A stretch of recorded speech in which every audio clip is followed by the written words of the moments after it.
Hi, welcome to Chapter 6. Here's the second section of it. We're doing the duel for North America. Today we're going to be talking about global war to the war's aftermath. We left off last time talking about George Washington, Mr. 22-year-old right here with his hand in his shirt, causing a big war. Because George Washington was supposed to just go inform the French that they were trespassing. Instead, he did that. He built a Fort Necessity.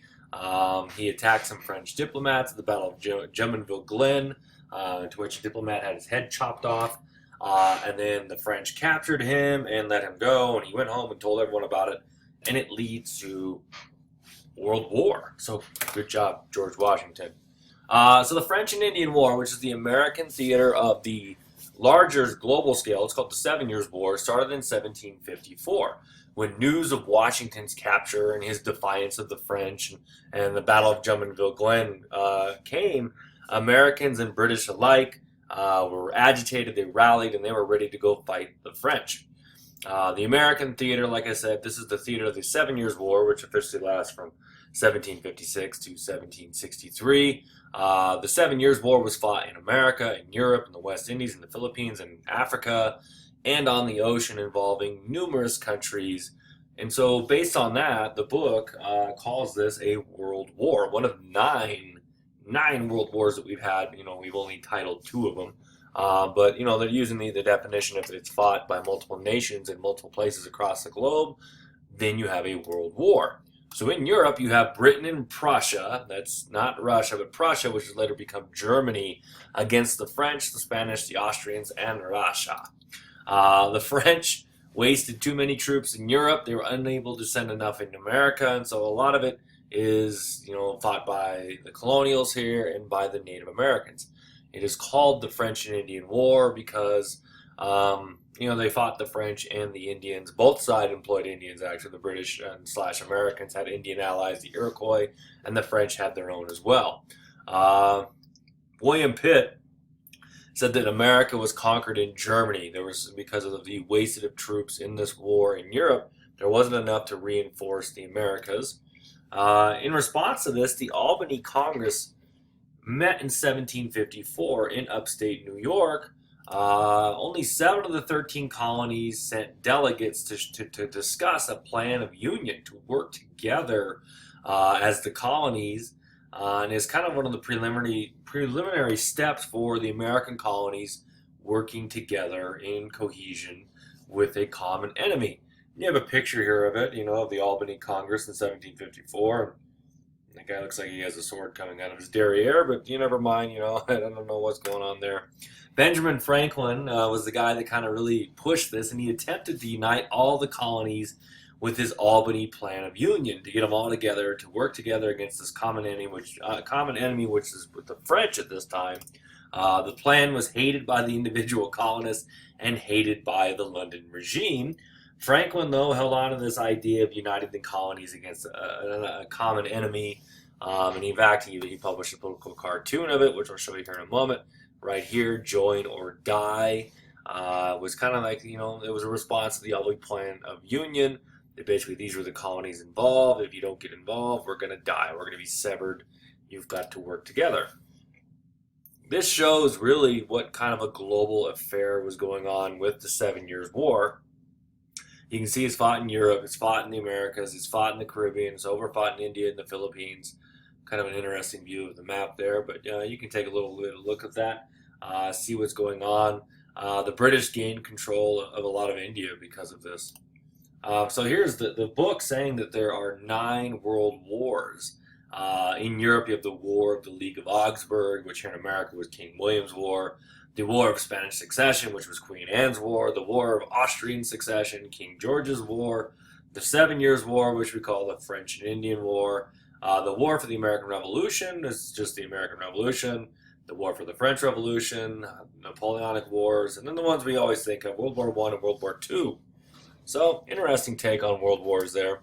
So, after Washington was captured and came back, the British sent a force of 1,400 regulars. This means they are British trained troops. They have been to the academies and trained in Britain, not America. They're not militia. These are paid professionals. and they're under the command of General Edward Braddock. And in June 1755, their job was to march to take Fort Duquesne away from the French. The troops were ambushed by the Native Americans and the French. Washington warned him, don't fight conventional war. Don't fight in rows. Don't march. You got to hide behind trees. This is what the natives do. Maybe don't wear red so you stand out so much.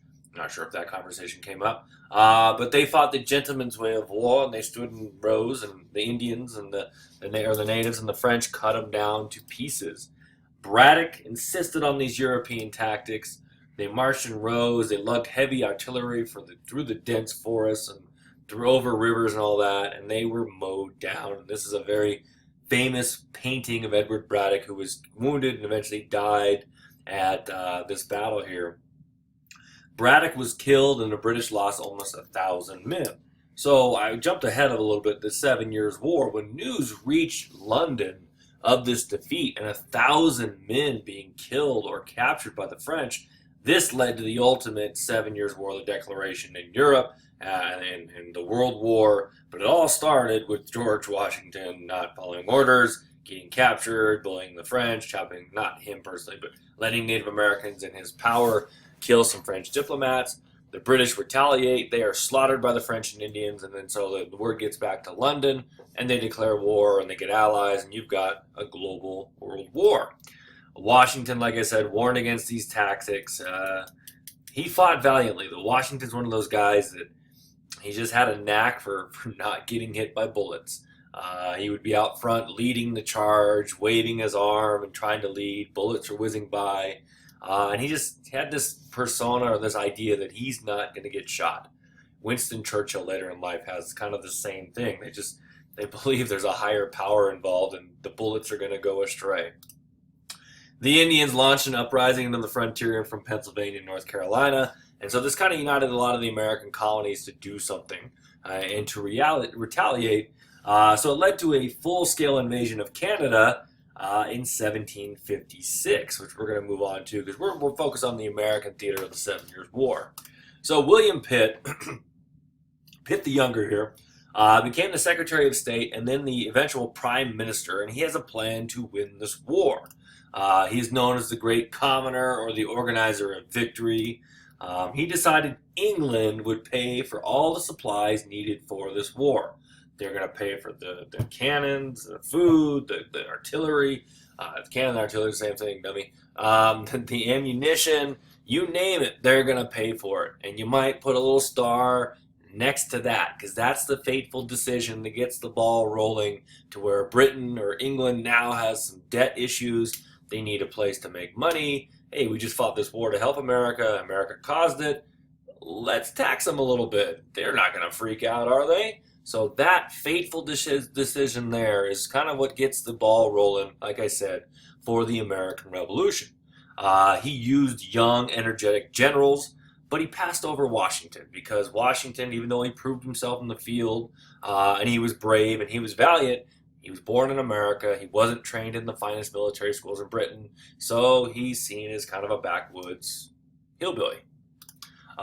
He ran up an enormous debt, and that's why I have little stars there. Five-star debt. I guess that's what you get. Some victories for the Americans / British. In 1758, the British recaptured Fort Louisbourg, and they took down Fort Duquesne, eventually naming it Pittsburgh in William Pitt's honor. Ooh, I didn't have it come out all at the same time. I'm sorry. The big one, the deciding battle in Canada is the Battle of Quebec. Many thought it was impossible to attack because of its high cliffs. It's on a peninsula on the St. Lawrence River. But in 1759, in September, James Wolfe found a secret path up the back of the cliffs. They secretly, through the night, brought troops out, and they fought on the plains of Abraham. And Wolfe and the French commander, General Louis-Joseph Marquis de Montcalm, were both killed in this big battle. But the plains of Abraham here on the map, because the British snuck up, and you can kind of see what's going on here on some of the maps, this led to a British victory. They captured Quebec, and the Union Jack flew over Quebec, the first French settlement in Canada from 1608, actually.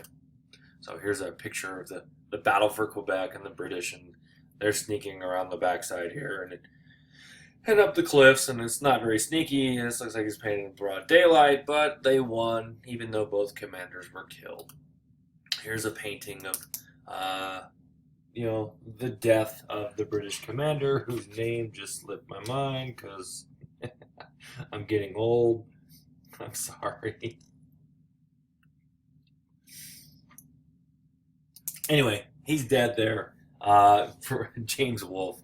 And the painting is significant because it shows all the corners of the British Empire. All the allies, you have Scottish troops, you have Irish troops, you have Native Americans, and it shows the empire coming together for victory. And this general who sacrificed himself, James Wolfe, and he's looking up at the heavens. But it's a victory for the British. So here's some of the battles here. You can see Washington's path. That he went there for Fort Necessity. Braddock was defeated. Fort Duquesne's eventually taken. The British also take Fort Niagara.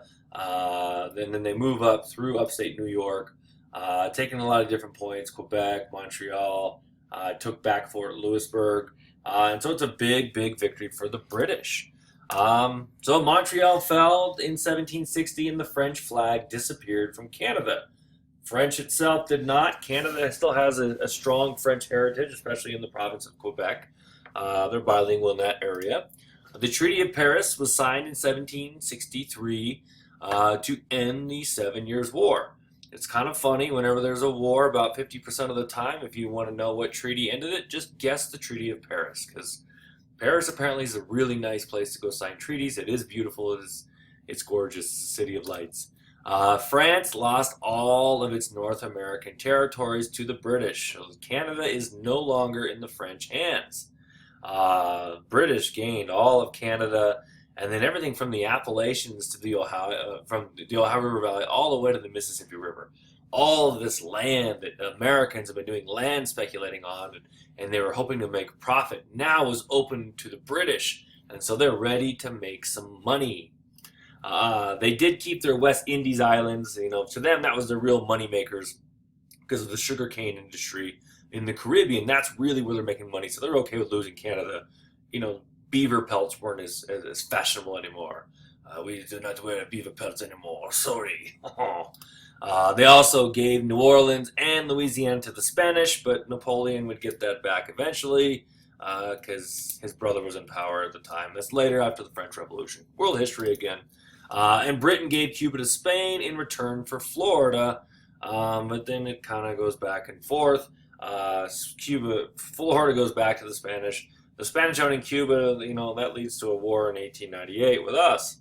So here are the British and the French and everything. Basically everything green, except for those areas in the Caribbean, went to the British. Hello, Governor.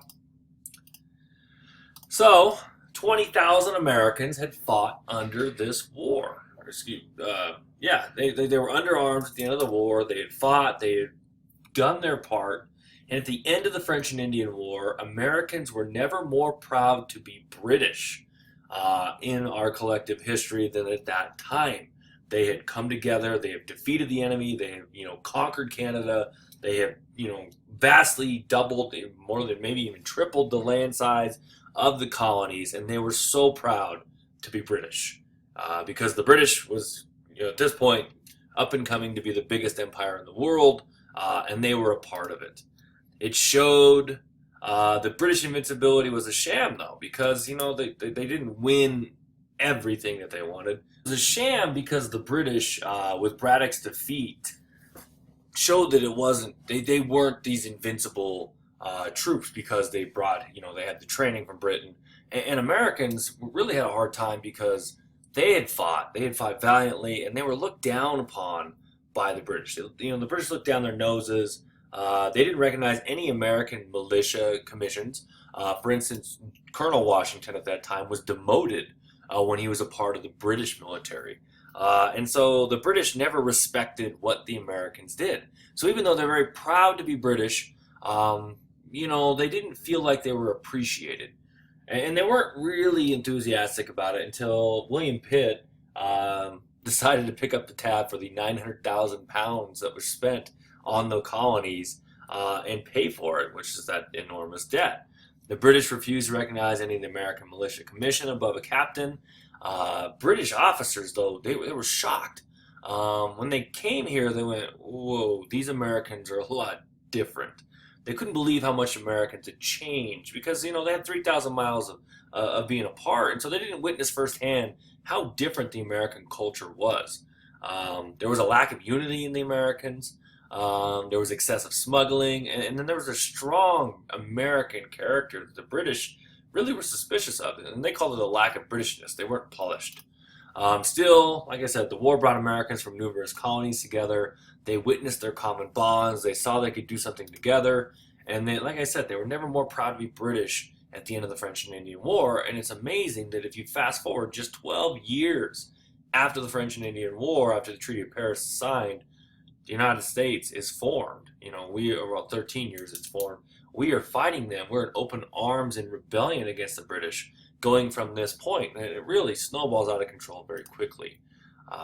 So here's Detroit, one of the French outposts that the British gained at this time.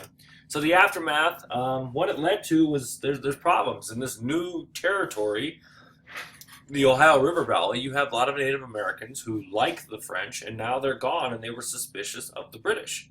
And so Chief Pontiac launched an uprising, and he was an Ottawa chief. He saw the Brits as a threat and put together an alliance and attacked Fort Detroit in 1763. And so the British, who just got done fighting this world war, this 7 years war, it was 9 years here in America, now they're going to fight Native Americans, and they're like, oh my gosh, we're not ready for this. And they're not ready to deal with the influx of whites, of Americans moving into this new territory and having to defend them because the natives are being hostile.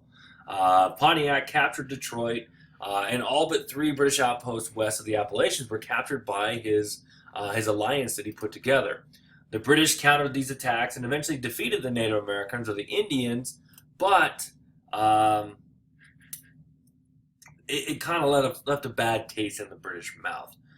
There are stories. One commander gave smallpox-infected blankets to the natives, something that has been replayed and misattributed to a lot of different people throughout history, but I guess it's a primitive form of biological warfare.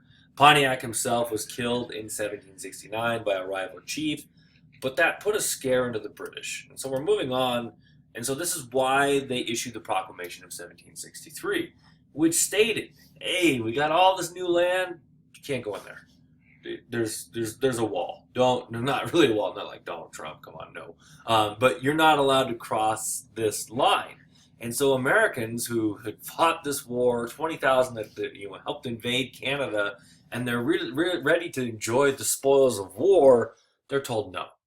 And they're really upset by it because a lot of them, including George Washington and Governor Dinwiddie of Virginia, had speculated and they had a lot of land in Ohio they're willing to sell. And now nobody can move into it, so the land is worthless. So they declared no American settlers could journey west of the Appalachians. They were just not ready to have more war. They weren't ready to deal with more Native Americans, and they also wanted to control the flow of settlers themselves. And this is the first kind of chink in the armor that, oh, what do you mean? I thought we were proud British, and there was a lot of things that kind of annoyed us, but victory, cast a little brighter spotlight on it, so we overlook some of these irritating things like the military commissions. But now we're really openly questioning what's going on here. I always think it's kind of like, I don't know if you guys growing up had your grandmother's house had one of those rooms with like doilies and trinkets, and you weren't allowed to go in that room, and you probably run there with your little brother and look at it and go, one day we're going in there. Oh yeah, and your grandma's like, don't touch anything in there, I'll hit you with my fly swatter. So you run away, and so that was America. We're at the edge of the Appalachians going, one day, man, Ohio, that is ours. We're going. It outraged Americans, especially land speculators. Thousands ignored it. What are the British going to do? They're going to enforce it? They're 3,000 miles away. And they moved into the West without official government protection. And like I said, the British were just shocked how different the Americans had become, especially in our language, our customs, and our ethnic makeup. We were a melting pot. There was a lot of misfit people here. And so it showed that we were different. So you can see some of the stuff going on here, the European settlement. You can see that most settlement really hadn't crossed the Appalachians yet. The red line is the Proclamation of 1763. You can see the purple arrows are Pontiac's uprising. He took Fort Detroit and some other forts. Eventually, he was killed by a rival chief. He still has some territory claimed by the Spanish and the British together, and that's what's going on. So we basically have the table set. It's time for revolution. It's time for us to rebel against the British, and we'll talk in great detail. The events that led to the American Revolution. But it's laid out here with the French and Indian War, with the British being shocked at how different the Americans were, with us being annoyed that they're not letting us move west of the Appalachians, and then also that huge, enormous debt that the British picked up to check for. They got to find a way to pay that off. So if you have any questions, put them in the comments. Anything you want to let me know, just comment on it. I hope you enjoyed this. If you want to practice some essay questions, here's some essay questions. Take care.